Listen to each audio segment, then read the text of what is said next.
Hello guys, welcome back. In this lecture I want to discuss about how do we identify DP. ठीक है, केवल इतना समझना है थियोरेटिकली और बेसिकली वर्ड्स के थ्रू प्रॉब्लम्स अगर आप देख रहे होंगे, प्रॉब्लम्स को पढ़ रहे होंगे तो उसमें जो वर्ड्स होंगे उसके अराउंड हम कैसे ये पहचान सकते हैं कि यहाँ पे डीपी लगेगी या नहीं लगेगी। ठीक है, तो उसके मैं कुछ पॉइंट्स आपको दूंगा।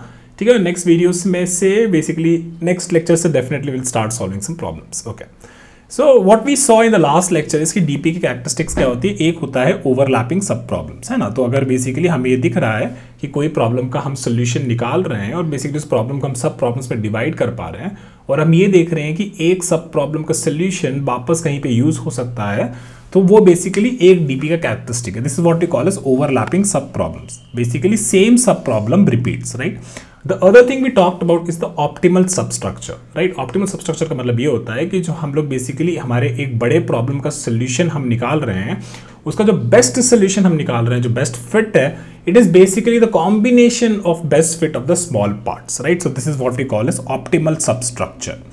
ठीक है, तो हमने ये लास्ट वीडियो में डिस्कस किया था और हमने क्या बोला था कि इफ वी सी कि both of them are there in a problem, if we can see like that, then what can happen is कि वहां पे हमारे डीपी लग सकती है। ठीक है, let's understand from an example. For example, मान लो कि आपको आई कोई एक function f of n is equal to f of n minus one plus f of n minus two. ठीक है, this is the Fibonacci function and this is how we calculate the nth Fibonacci number. So let's say f of five अगर मेरे को calculate करना है तो f of five can be written as f of four and f of 3, right, and this f of 4 can be written as f of 3 and f of 2. Now what we see here is कि जब मैं ये f of 3 को calculate करके वापस ले आऊंगा ना, तो क्या होगा, मेरे पास f of 3 का रिजल्ट होगा मेरे पास, है ना। Now what we see here is कि यार ये f of 3 यहाँ पे भी हमें कैलकुलेट करना था, तो हम यहाँ पे नीचे नहीं जाएंगे, इंस्टेड वी विल, जब हमने यहाँ पे कैलकुलेट कर चुके होंगे तो इसका जो रिजल्ट होगा उसको हम यहाँ पे रीयूज कर लेंगे। ठीक है, तो this is what we call as overlapping sub problems. And optimal substructure क्या हो गया, बेसिकली जो हम एक बड़े प्रॉब्लम का सोल्यूशन निकाल रहे थे उस solution basically it is what, it is the combination of the solutions obtained from the sub problems, right. So this is what we call as optimal substructure. ठीक है, now what are the things, right, ऐसे क्या words होते हैं problems में जो basically DP को ये हिंट करते हैं कि यहाँ पे डीपी लग सकती है।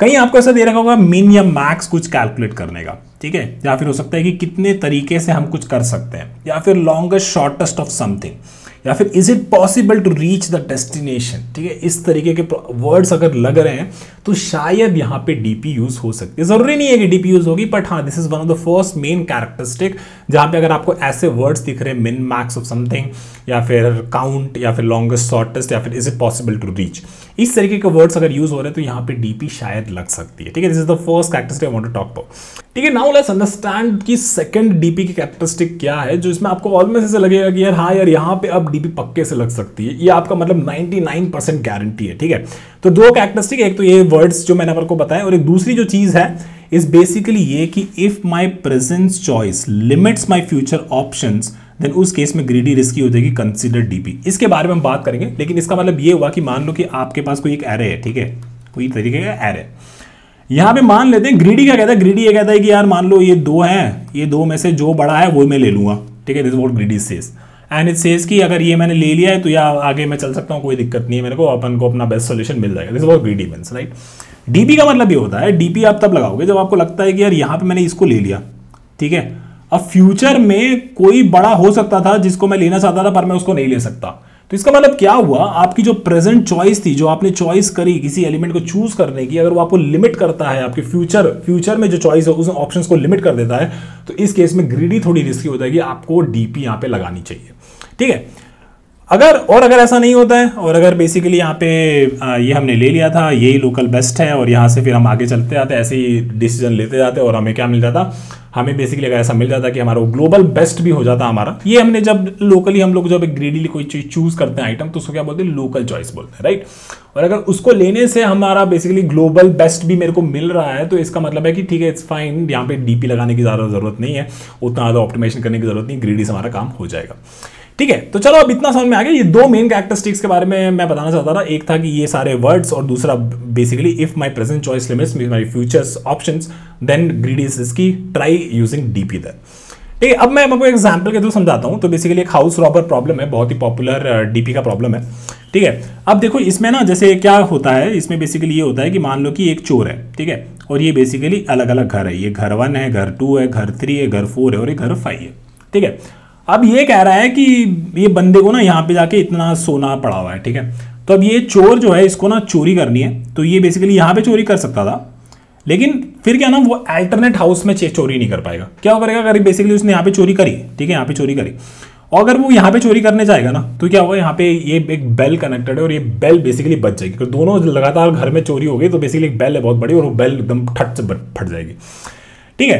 तो अब मान लेते हैं कि उसको अपना क्या करना है, उसको मैक्सिमम सोना अपना मैक्सिमाइज करना है। तो वो बेसिकली क्या करता है, वो बेसिकली बोलता कि यार मैं अभी या तो इस घर में जो यहाँ से शुरू किया, ये पहला घर था, दूसरा घर था, ये देख रहा है यहाँ पे 2 यूनिट सोना है और ये यहाँ पे देख रहा है कि यहाँ पे 7 यूनिट सोना है।